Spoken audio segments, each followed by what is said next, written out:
या आधीची आपण आंदोलनं पाहायला गेली तर जेव्हा मूकमोर्चे झाले त्या मूकमोर्चानंतर जी आंदोलनं झाली त्या आंदोलनाला मराठा समाजाचा तेवढा रोग त्या दिशेने दिसत नव्हता. पण आता जरांगे पाटलांचं आंदोलन 1 वर्ष झालं चालू आहे आणि या आंदोलनाला मराठा समाजाचा प्रचंड प्रमाणात प्रतिसाद दिसतो. यामागचं कारण काय असेल? आंदोलनातली प्रामाणिकता, सततचं आंदोलन आणि मराठा समाजाला हक्काचं म्हणजेच ओबीसीतलं आरक्षण ही प्रमुख मागणी.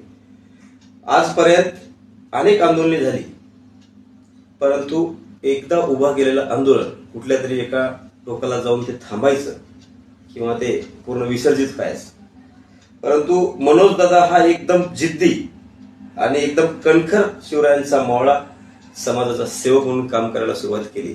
तेव्हापासून आजपर्यंत त्यांच्या कामामधलं सातत्य आणि मागील 13 महिन्यापासून एकच मागणी की मराठ्यांना ओबीसी मधून आरक्षण. या 2 गोष्टीवर दादाचं समर्पण, त्याग आणि दादाचा प्रामाणिकता या सगळ्या गोष्टीवर ही मराठा आंदोलन आज इथपर्यंत टिकून आहे.